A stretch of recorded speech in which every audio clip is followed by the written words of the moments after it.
الحمد لله رب العالمين، والصلاة والسلام على سيد الأنبياء والمرسلين وعلى آله وصحبه أجمعين. أما بعد، فإن أصدق الحديث كتاب الله، وأحسن الهدي هدي سيدنا ومولانا محمد صلى الله عليه وسلم، وخير الأمور عوازمها، وشر الأمور محدثاتها، وكل محدثة بدعة، وكل بدعة ضلالة، وكل ضلالة في النار. وبالسند المتصل منا إلى الشيخ الإمام الهمام الحافظ الحجة أمير المؤمنين في الحديث أبي عبد الله محمد بن إسماعيل بن إبراهيم بن المغيرة الجعفي اليماني البخاري رحمه الله تعالى.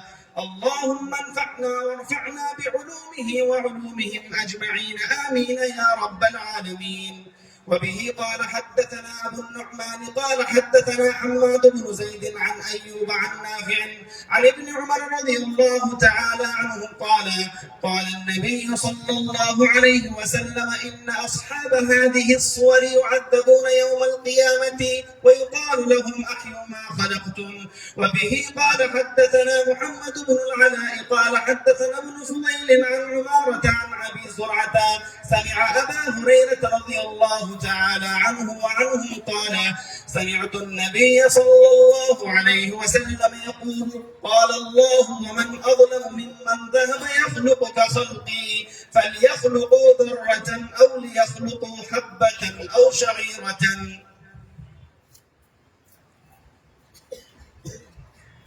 بسم الله الرحمن الرحيم. باب قراءة الفاجر والمنافق وأصواته وتلاوتهم لا يجاوز حناجرهم. وبه قال حدثنا هدبة بن خالد قال حدثنا همام قال حدثنا قتادة قال حدثنا أنس بن مالك أن النبي موسى رضي الله تعالى عنه عن النبي صلى الله عليه وسلم قال: مثل المؤمن الذي يقرأ القرآن كالأخرج طعمها طيب وريحها طيب، والذي لا يقرأ القرآن كالتمر طعمها طيب ولا ريح لها. ومثل الفاجر الذي يقرأ القرآن كمثل الريحان ريحها طيب وطعمها مر. ومثل الفاجر الذي لا يقرأ القرآن كمثل الحنزلة طعمها مر ولا ريح لها. بسم الله الرحمن الرحيم. وبه قال حدثنا علي قال حدثنا هشام قال أخبرنا معمر عن الزهري وقال حدثني أحمد بن صالح قال حدثنا عن مسعود قال حدثنا يونس عن ابن شهاب قال أخبرني يحيى بن عروة بن الزبير أنه سمع عروة بن الزبير قالت عائشة رضي الله تعالى عنها وعنهم: سأل ناس النبي صلى الله عليه وسلم عن الكهان فقال: إنهم ليسوا بشيء. فقالوا: يا رسول الله، فإنهم يحدثون بالشيء يكون حقا. فقال النبي صلى الله عليه وسلم: تلك الكلمة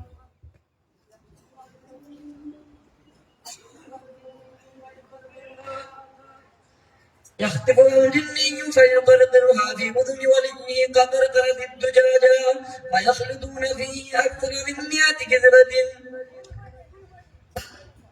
بسم الله الرحمن الرحيم. وبه قال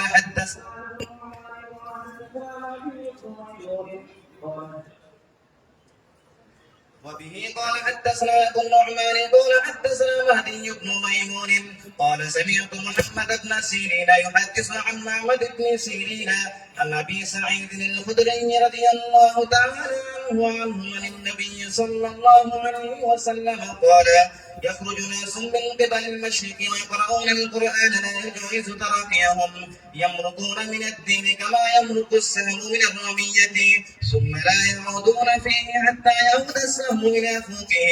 قيل: ما سيماهم؟ قال: سيماهم التحليف أو قال التسبيح. بسم الله الرحمن الرحيم.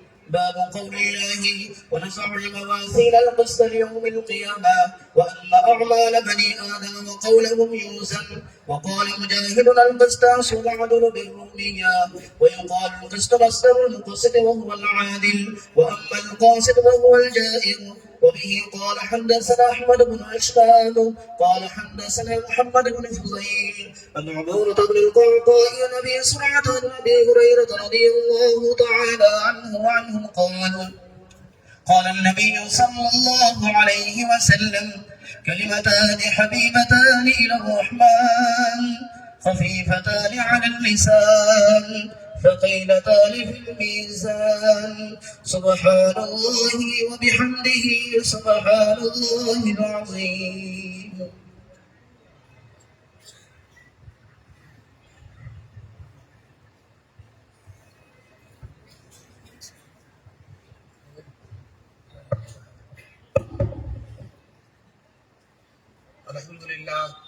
الحمد لله نحمده ونستعينه ونستغفره ونؤمن به ونتوكل عليه ونعوذ بالله من شرور انفسنا ومن سيئات اعمالنا من يهده الله فلا مضل له ومن يضلل فلا هادي له واشهد ان لا اله الا الله وحده لا شريك له واشهد ان سيدنا ومولانا محمدا عبده ورسوله صلى الله عليه وسلم. باب قول الله ونضع الموازين القسط ليوم القيامة وأن أعمال بني آدم وقولهم جودا. وقال مجاهد القسطاس والعدل بالرومية ويقال القسط مصدر المقسط وهو العادل وأما القاسط فهو الجائر. حدثنا أحمد بن أشكاب قال حدثنا محمد بن فضيل عن عمارة عن بن القعقاع عن أبي زرعة عن أبي هريرة رضي الله تعالى عنه قال قال النبي صلى الله عليه وسلم كلمتان حبيبتان إلى الرحمن خفيفتان على اللسان ثقيلتان في الميزان سبحان الله وبحمده سبحان الله العظيم أو كما قال النبي صلى الله عليه وسلم. عزیز طلباء حضرات علماء کرام اور محترم بزرگوں اور دوستوں، یہ بڑی خوشی اور بے حد سعادت کا موقع ہے کہ آج آپ کے سامنے مدرسہ دارالعلوم جلالیہ ہوجائی کے 204 بچوں نے بخاری شریف کا آخری درس لیا اور 204 بچے بخاری شریف پڑھ کر آج فارغ ہو جائیں گے اور عالم دین بن جائیں گے. اس سے اندازہ لگائیے کہ الحمدللہ یہ مدرسے کتنی خدمات انجام دے رہے ہیں. ایک مدرسہ 200 سے زیادہ عالم ایک سال میں اس نے پیدا کیا اور ہر عالم جس علاقے میں جائے گا انشاءاللہ علاقے میں نور پیدا کرے گا. یہ حدیث پڑھ کر جا رہی ہے. حدیث کے بارے میں علماء کرام فرماتے ہیں کہ جو حدیث سے شغف رکھتا ہے، حدیث سے تعلق رکھتا ہے، حدیث پڑھتا اور پڑھاتا ہے، حدیث کو پھیلاتا ہے، حدیث پر عمل کرتا ہے، تو حدیث پر عمل کی برکت سے اس کے دل میں رسول پاک صلی اللہ علیہ وسلم کا عشق پیدا ہو جاتا ہے. حضور کے عشق کو پیدا کرنے کی سب سے اچھی چیز حدیث ہے. جیسے اللہ کا عشق پیدا کرنا اور اللہ کا قرب پیدا کرنا، اس میں سب سے زیادہ مؤثر قرآن کریم ہے. چنانچہ مجدد الفسانی سے پوچھا گیا اللہ سے قرب پیدا کرنے کا سب سے بہتر ذریعہ کیا ہے، تو انہوں نے کہا قرآن کریم سے جتنا قرب اور نسبت پیدا ہوتی ہے اس سے زیادہ کسی سے نہیں. اگرچہ اللہ کی ضربہ لگانے سے بھی اللہ تعالیٰ کا تعلق پیدا ہوتا ہے اور جلدی ہو جاتا ہے، لیکن وہ جلدی چلا بھی جاتا ہے. اگر حالات موافق نہ ہوئے تو جلدی چلا بھی جاتا ہے. اور قرآن کریم سے جو قرب الہی پیدا ہوتا ہے، نسبت الہی پیدا ہوتی ہے، وہ اگرچہ دیر میں پیدا ہوتی ہے لیکن وہ جاتی نہیں. اسی طرح سے اللہ کا کلام قرآن ہے، ہمارے رسول پاک صلی اللہ علیہ وسلم کا کلام کیا ہے؟ حدیث ہے.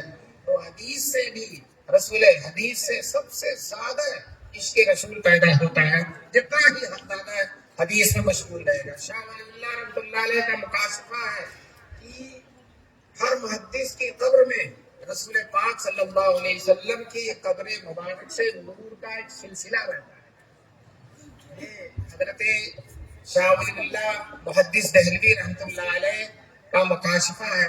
مکاشفہ اگرچہ دلیل شرعی نہیں ہے لیکن بہرحال بزرگوں کا مکاشفہ ایسی چیز ہے جو عمل کے تحریک پیدا کرتا ہے اور جس کو بیان کیا جا سکتا ہے اور جس پر عمل کیا جا سکتا ہے. تو یہ محدث کی شان ہے. بہرحال حدیث پڑھنے سے عشق رسول پیدا ہوتا ہے اور جب عشق رسول پیدا ہوتا ہے تو رسول پاک صلی اللہ علیہ وسلم کی سنت پر عمل کرنا آسان ہو جاتا ہے. اگر عشق بہت زیادہ ہے حضور سے تو حضور کی سنت انسان کی طبیعت بن جاتی ہے. جس طرح سے سانس لینا بے تکلف ہوتا ہے، چلنا پھرنا بولنا اس کے لیے بے تکلف ہوتا ہے، اسی طرح سے اس کی فطرت اور طبیعت اور عادت بن جاتی ہے رسول پاک صلی اللہ علیہ وسلم کی سنتوں پر عمل کرنا. ہر موڑ پر ہر حال میں رسول پاک صلی اللہ علیہ وسلم کی سنت پر عمل کرتا ہے. چنانچہ دارالعلوم دیوبند کے بانی قاسم العلوم الخیرات حضرت مولانا قاسم نانوتوی رحمۃ اللہ علیہ انگریزوں نے شاملی کی جنگ کے پاداش میں اور شاملی میں انگریزوں سے جہاد کیا تھا، اس کے بدلے میں انگریزوں نے حضرت پر پھانسی کا وارنٹ جاری کر دیا کہ جہاں ملیں گے گرفتار کر کے پھانسی دی جائے گی.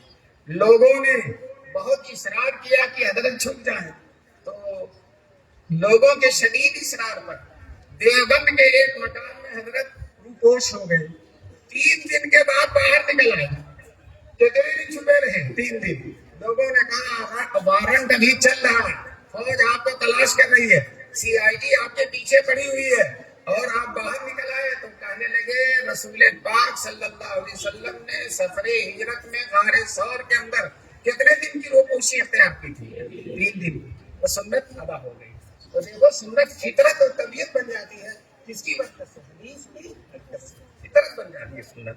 شاہ فضل الرحمان گنج مراد آبادی جو ہمارے ہندوستان میں سلسلے نقشبندیہ کے بہت بڑے پیر گزرے ہیں اور پورا ہندوستان ٹوٹ کر جن کی خدمت میں آتا تھا حضرت دستانوی رحمۃ اللہ علیہ، بڑے بڑے لوگ ان کے پاس گئے ملنے کے لیے، زیارت کے لیے، دیدار کے لیے.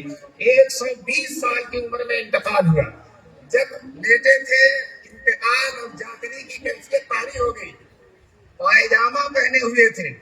لوگوں نے سوچا پائجامہ نکال کر لنگی پہنا دیا جائے تاکہ کروٹ میں اس طرح سے اور جو غسل وغیرہ میں آسانی ہو. تو نکالنے والے نے پائجامے کو داہنے پیر سے نکالنا شروع کر دیا. حالانکہ سنت ہے کہ پہنا جائے تو دائیں پیر میں اور نکالا جائے تو بائیں پیر سے. اب مولانا تو بول نہیں سکتے تھے، بے ہوش تھے، جاگنے کا عالم تھا، دنیا سے جانے کا وقت تھا. لیکن دیکھو یہ اسی وقت ہو سکتا جب سنت طبیعت بن جائے کہ مولانا نے داہنا پیر جس سے وہ پائجامے کو نکال رہا تھا سمیٹ لیا. منع تو نہیں کیا، روکا تو اس لیے کہ زبان خاموش ہے پر دل کی گویائی نہیں جاتی. زبان تو خاموش ہے لیکن دل بول رہا ہے. چنانچہ مولانا نے پیر کو سمیٹ لیا. سمجھنے والے سمجھ گئے کہ ہم غلط کر رہے ہیں. بائیں پیر سے نکالنا شروع کر کیا تو مولانا نے پیر کو نہیں سمیٹا. یہ ہے سنت کا فطرت بن جانا. حضرت گنگوہی رحمۃ اللہ علیہ حاجی امداد اللہ مہاجر مکی رحمۃ اللہ علیہ سے بیعت ہوئی. بیعت ہونے کے بعد چند ایک مہینے گزرے. سارے مریدین اپنے حالات کا خط لکھتے تھے کہ آپ کے بیعت کے بعد یہ کیفیت ہوئی، یہ کیفیت ہوئی، یہ کیفیت ہوئی. مولانا گنگوہی نے کچھ نہیں لکھا. حاجی صاحب نے خود ان سے پوچھا مولانا سب اپنے حالات بیان کرتے ہیں، آپ اپنے حالات کیوں نہیں بیان کرتے؟ تو حضرت گنگوہی رحمۃ اللہ علیہ نے کہا اس ناچیز کا کوئی حال ہی نہیں ہے. اور 3 چیز بتائی لیکن اس وقت میں ایک ہی بتاتا ہوں کہ امور شرعیہ امور طبیعیہ بن گئی. کیا فرمایا؟ امور شرعیہ امور طبیعیہ بن گئی. شریعت طبیعت بن گئی. جس طرح سے آدمی کو پیشاب کی ضرورت ہو، پیشاب نہ کرے سکون نہیں ہوتا، اسی طرح سے کسی سنت کا موقع ہے، سنت پر عمل نہ کرے تو اسے کیا نہیں ہوتا؟ سکون نہیں ہوتا. بہرحال ہمارے طلبہ نے حدیث پڑھی ہے. ہم چاہتے ہیں کہ حدیث کی برکت سے ان کے اندر بھی رسول پاک صلی اللہ علیہ وسلم کا عشق پیدا ہو. جتنا حدیث کو پڑھو گے، پڑھاؤ گے، عمل کرو گے، مطالعہ کرو گے، اس کے مطابق زندگی گزارو گے، حدیث کو پھیلاؤ گے. حدیث میں رسول پاک نے یہ بھی فرمایا ہے صلی اللہ علیہ وسلم نصر اللہ عبدا سمع مقالہ. ترو تازہ رکھے اللہ تعالیٰ اس بندے کو. ترو تازہ رکھے کا مطلب بہت بہت ہی عام ہے. چہرہ بھی ترو تازہ، جسم بھی ترو تازہ، دل بھی ترو تازہ، دنیا میں بھی ترو تازہ رہے، قبر میں بھی ترو تازہ رہے، اور میدان محشر میں بھی ترو تازہ رہے. نصر اللہ عبدہ، ترو تازہ رکھے اللہ تعالیٰ. سبھی امثال ہیں. جس نے میری حدیث کو سنا فحفظھا، اور اسے کیا کیا؟ یاد کیا. ووعاھا، اور اچھی طرح سے محفوظ کر لیا. واداھا الی، اور اپنے غیر کی طرف اس کو کیا کیا؟ پہنچا دیا. بہرحال تو بتاؤ حدیث کے شغف سے مشغولیت سے کیا پیدا ہو جاتا؟ تم بتاؤ. عشق رسول. بتاؤ گے نہیں تو عمل کیسے کرو گے؟ کیا پیدا ہو جاتا ہے؟ عشق رسول. اور عشق رسول سے سنتوں پر عمل کرنا کیا ہوتا ہے؟ آسان. اور جب سنت پر عمل کرتا ہے تو دل میں نور پیدا ہو جاتا ہے. کیا پیدا ہوتا ہے؟ نور. اور اس نور کی برکت سے اس آدمی کا فیض بہت عام ہو جاتا ہے. پوری جس طرح سے چراغ کی روشنی ہے اس کا فیض عام ہوتا ہے، اسی طرح سے جب دل روشن ہو جاتا ہے تو اس انسان کا فیض کیا ہو جاتا ہے؟ عام ہو جاتا ہے. وہ کہیں بھی جائے، گفتگو بھی نہ کرے، کسی علاقے سے گزر جائے، اس علاقے میں نور پیدا ہو جاتا ہے. چنانچہ حضرت شاہ رسول اللہ رحمۃ اللہ علیہ جو ایک بہت بڑے بزرگ گزرے ہیں، وہ فرماتے ہیں اگر کوئی میری محفل میں اس لیے آتا ہے کہ میں بولوں اور میرا بولنا ہی اس کے لیے مفید ہے تو میری مجلس میں نہ آیا کرے. میرا بولنا کوئی بس میری مجلس میں بیٹھے اور مجھ سے جو فیض حاصل کرنا ہو حاصل. تو یہ فیض جو ہوتا ہے زبان سے بولنے پر موقوف نہیں ہے، اس کے بعد جو بیٹھتا ہے تو از دل سے کوئی بات اٹھتی ہے اور دل میں جا کر کیا ہو جاتی؟ پہنچ جاتی ہے. اللہ تعالیٰ ہم سب کو سنت کے اس نور سے سرفراز فرمائے. آپ جو کتاب پڑھ رہے ہیں بخاری شریف، اس کو ختم کر رہے ہیں، اس کتاب کی مقبولیت کا کوئی اندازہ نہیں، اس کی حد نہیں ہے کتنی مقبول ہے. مولانا قاسم نانوتوی رحمۃ اللہ علیہ فرمایا کرتے تھے 3 کتابیں البیلی ہیں. یہ البیلی کا لفظ ایسا لفظ ہے جس کا میں ترجمہ نہیں کر سکتا. ترجمہ کرو گے بات بگڑ جائے گی. 3 کتابیں البیلی ہیں، قرآن کریم، بخاری شریف اور مثنوی شریف. تو اس میں دوسری کتاب کون ہے؟ بولو. بخاری شریف. دنیا میں آج کل سال کا آخر ہے، دنیا میں کہاں بخاری ختم ہو رہی ہے. ابھی دارالعلوم دیوبند کے معزز استاد مولانا شوکت صاحب بیٹھے ہیں، یہ بخاری ختم کراتے کراتے تھک جاتے ہیں. اتنی جگہوں پر بخاری ختم ہوتی ہے. اور یہاں 204 بچے ختم کیا. ابھی دارالعلوم دیوبند میں 1200-1300 بچوں نے بخاری کو ختم کیا. مداہر میں، وقف میں اور چپے میں، چھوٹے بڑے مدارس میں. اب تو ماشاءاللہ بچوں کے بھی مدرسے ہیں اور بچیوں کے بھی مدرسے ہیں، اور اس میں بھی بخاری پڑھی جاتی ہے. یہ الگ بات ہے، بچیاں ہیں نہیں، کہنے میں کوئی حرج نہیں ہے کہ لڑکے تو ماشاءاللہ پڑھتے انہیں آتا جاتا ہے، لیکن بچیاں بہرحال نام کرتی ہیں، اس لیے کہ آخری حدیث 15 دن سے رٹوائی جاتی ہے، پھر بھی 2-3 غلطیاں کر ہی دیتی ہیں. 2-3 غلطیاں اس میں کر دے. بہرحال پوری دنیا میں چپے میں یہ کتاب مقبول ہے. آپ نے شروع میں پڑھا ہوگا ہر حدیث کے لکھنے سے پہلے امام بخاری رحمۃ اللہ علیہ غسل کرتے تھے، 2 رکعت غسل کرتے تھے، 2 رکعت نماز پڑھتے تھے، اور اگر مدینے میں ہوتے تھے تو روضہ اطہر کی طرف توجہ کرتے تھے، اور مکے میں ہوتے تھے تو اللہ کی طرف متوجہ ہو کر جو گویا کی مراقبے کی کیفیت ہوتی تھی، اس کے بعد جب انشراح صدر ہو جاتا تھا تب اس حدیث کو لکھتے. اس لیے ساری امت کا اس پر اجماع ہے، اصح الکتب بعد کتاب اللہ البخاری. اللہ کے کلام کے بعد، کتاب کے بعد کائنات کی سب سے اچھی کتاب، صحیح کتاب کون ہے؟ بخاری شریف. ایک عالم کہتے ہیں میں نے دیکھا کہ دنیا میں ہر جگہ بخاری پڑھی گئی، ہر جگہ. ایک جگہ ایسی تھی جہاں بخاری نہیں پڑھی گئی. کون سی جگہ ہوگی جہاں بخاری نہیں پڑھی؟ سوچو. کہتے ہیں ہر جگہ پڑھی گئی، ایک جگہ بخاری نہیں پڑھی گئی تھی، وہ جگہ تھی خانہ کعبہ کے اندر. خانہ کعبہ کے اندر. کہنے لگے ایک دفعہ دروازہ کھلا، میں بخاری دونوں جیبیں لے کر چلا گیا، اور جب تک پوری پڑھ نہیں لی تب تک باہر نہیں نکلا. تو ماشاء اللہ خانہ کعبہ میں بھی بخاری پڑھی گئی. جو ہے امام بخاری کے زمانے میں جب بخارا میں امام بخاری درس بخاری دیتے تھے، 10,000 علماء نہیں، 10,000 محدثین ان کے درس میں کیا ہوتے تھے، شریک ہوتے تھے. یہ عجمی ہیں، عربی نہیں ہیں، لیکن رسول پاک کی حدیثوں پر اتنی محنت کیا کہ عربی علماء جو مکے اور مدینے کے ہیں، عرب کے ہیں، وہ امام بخاری پر عش کرتے تھے کہ ایک عجمی عالم حدیث رسول میں اتنا بڑا اونچا مقام حاصل کر لیا کہ ساری دنیا میں اس کا کیا وجہ ڈنکا. تم نے وہ امتحان کا قصہ سنا ہوگا، جب معراج تشریف لے گئے تو وہاں کے علماء نے اکٹھا ہو کر امام بخاری کا کیا کیا، امتحان لیا. تو جس تصور سے امتحان لیا تھا اس سے کہیں زیادہ آگے نکلے امام بخاری رحمۃ اللہ علیہ، اور 100 حدیثیں انہوں نے سنائی تھی، وہ غلط بھی سنا دیا اور پھر 100 حدیثوں کو صحیح بھی سنا دیا. حافظ ابن حجر اسقلانی کہتے ہیں صحیح حدیثیں تو بخاری کا مشغلہ ہی ہے، صحیح حدیثیں، لیکن غلط حدیثیں یاد کرنا لینا یہ حافظہ کے وجوب روزگار ہونے کے لیے، یعنی حافظہ ایسا ہے کہ دنیا کے لوگ اس پر تعجب کریں اور حیرت کریں. اور صرف حافظے ہی کی بات نہیں ہے، امام بخاری کے اندر اور بھی کچھ خصوصیات ایسی ہیں جن کی وجہ سے ان کی کتاب میں تو اپنے والدہ کی دعا بہت لی تھی.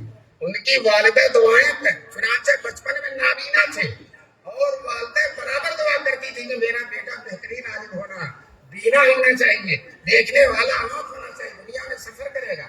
روزانہ روتی تھی، تہجد کو دل جلاتی تھی. ایک دن خواب میں حضرت ابراہیم علیہ السلام کو دیکھا. حضرت ابراہیم علیہ السلام نے کہا جاؤ اللہ نے تمہارے بیٹے کی آنکھ روشن کر دی. ماں کی دعا، بچوں ماں کی دعا ضرور لیا کرو، سمجھے؟ ماں کی دعا سے بڑا فیض ہوتا ہے.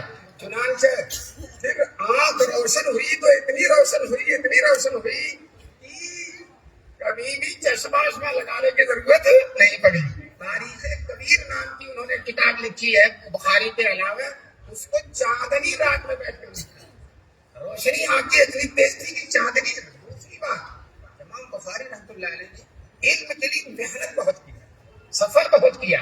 چنانچہ کہتے ہیں مجھے یاد نہیں ہے کہ کم دخل تو بغداد، کتنی دفعہ میں بغداد میں محدثین کے ساتھ داخل ہوا، بصرہ میں، بغداد میں، مجھے یاد نہیں ہے. اور طالب علمی کے زمانے میں جو ہے کھانے پینے کا کوئی سبب نہیں، پتیاں کھا کر، گھاس کھا کر امام بخاری نے سب جو علم حاصل کیا. آج تو ہمارے طلبا دونوں ٹائم بھات کھاتے ہیں اور اس کے ساتھ سالن بھی کھاتے ہیں، کسی مدرسے میں مچھلی بھی ملتی ہے. اور امام بخاری رحمۃ اللہ علیہ کا حال یہ ہے کہ گھاس کھا کر پڑھا رہے ہیں، لمبے اسفار کیے ہیں. تو دوستو علم کے لیے جب محنت کی جاتی ہے، علم پر اپنے آپ کو قربان کر دیا جاتا ہے، تو اللہ تبارک تعالیٰ، اللہ کی صفت ہے یہ بھی متوجہ ہو جاتی ہے. اور جس کی طرف یہ صفتیں خاص متوجہ ہو جاتی ہے وہ امام بخاری بن جاتا ہے، بڑا عالم بن جاتا ہے، اللہ والا بن جاتا ہے. بہرحال چند باتیں میں نے بخاری کے سلسلے میں آپ کے سامنے رکھی ہے. اب یہ بخاری کا آخری باب ہے، باب قول اللہ ونضع الموازین القسط لیوم القیامہ. جب مجمع طلبہ کا بھی ہوتا ہے، عوام کا بھی ہوتا ہے، تو ہمارے بزرگوں نے کہا کہ ایسی بات کہو جس سے طلبہ بھی فائدہ اٹھائیں اور عوام بھی فائدہ اٹھائیں. اب میں یہ بیان کرنے لگوں کہ الموازین جو ہے موصوف ہے اور قسط کی صفت ہے، اور موصوف صفت میں مطابقت نہیں ہے. کیسے مطابقت ہوگی؟ تو طلبہ کو تو مطابقت معلوم ہو جائے گی اور عوام سمجھیں گے کہ یہ صفت موصوف کی مطابقت بڑی خطرناک چیز ہے. بہرحال امام بخاری کے سب سے بڑے شاعر ہیں علامہ ابن حجر اسقلانی، نام سنا؟ سب سے بڑے شاعر. اگرچہ بخاری کی اتنی شرح لکھی گئی ہے کہ بخاری میں جتنے صفحات ہوں گے اس سے زیادہ بخاری کی شرح، جتنے صفحات ہوں گے اس سے زیادہ بخاری کی کیا ہے شرح. لیکن ان شرحوں میں سب سے اعلیٰ اونچی شرح علامہ ابن حجر اسقلانی رحمۃ اللہ علیہ کی ہے. چنانچہ اس کے جب یہ شرح مکمل ہو گئی تو لوگوں نے وہ جملہ نقل کیا، لا فتح بعد الہجرتی. فرمایا ہے لا فتح بعد الہجرتی، یعنی ہجرت کے بعد پھر فتح نہیں ہے. تو اسی طرح سے فتح بخاری کے بعد لا ہجرت بعد الفتح، فتح بخاری کے بعد اب صحیح حدیث کے سلسلے میں تگ و دو کرنے کی ضرورت نہیں ہے. کمال کر دیا. ساری شرحیں جو ان سے پہلے لکھی گئی تھی ان سب شرحوں کو انہوں نے اپنی کتاب کے اندر لے لیا. صرف بدی علم بدی سے انہوں نے بخاری میں بحث نہیں کی اور فتح باری میں بحث نہیں کی. اور علامہ عینی نے علم بدی سے بھی بحث کی ہے. یہ شافعی المسلک تھے اور علامہ عینی حنفی المسلک تھے اور ان کی شرح میں علم بدی سے بھی بحث کی. حدیث میں جو بدی ہے محسنات ہے اور فصاحت و بلاغت ہے اس سے بھی بحث. عینی نے بخاری ابن حجر سے زیادہ بحث کی ہے. ابن حجر نے بعد میں معذرت پیش کی کہ عینی کے پاس فلاں عالم کی بدی میں کتاب تھی اور وہ جو کتاب تھی وہ ان کو ملی تھی, انہوں نے اپنی شرح میں تفصیل لکھ دیا اور مجھے نہیں ملی تھی اس لیے میں اس کو لکھ نہیں سکا. بہرحال بھی بڑی زوردار کتاب ہے لیکن پھر بھی سارے لوگوں نے تسلیم کیا ہے کہ فتح الباری سے بڑھ کر بخاری کی کوئی شرح نہیں ہے. یہ علامہ عینی اور اسی طرح سے ابن حجر اسقلانی دونوں ایک ہی شہر کے رہنے والے تھے اور ایک ہی شہر میں مختلف مقامات پر درس دیتے تھے. علامہ جو ہے عینی جو ہے جس برج پر مینارے پر بیٹھ کر درس دیتے تھے ایک دن وہ مینارہ گر گیا تو ابن حجر نے چوٹ کیا یہ عینی عین نظر بد کو کہتے ہیں ما ہی الا عین, یہ عین ہے اور علامہ عینی کا اثر ہے نظر بد ہے. تو علامہ عینی نے شعر میں جواب دیا تھا, پورا شعر نہیں سناتا ہوں. شعر کہ ما ہی الا خصۃ الحجری, یہ مینارے کا گرنا عین کی وجہ سے نہیں ہے حجر کی خصت کی وجہ سے, حجر کی خصت کی وجہ سے. بہرحال یہ علماء کرام کی آپس کی چوٹیں ہیں, علمی چوٹیں ہیں. تو علامہ ابن حجر جو بخاری کے سب سے بڑے شارح ہیں وہ اپنے استاد علامہ سراج الدین بلقینی رحمۃ اللہ علیہ کا قول نقل کرتے ہیں کہ امام بخاری نے آخری باب کتاب التوحید کا رکھا. تم نے پڑھا ہوگا آخری باب کتاب التوحید اور پہلا باب کتاب الایمان کا ہے جہاں سے بخاری شروع ہو رہی انما الاعمال بالنیات.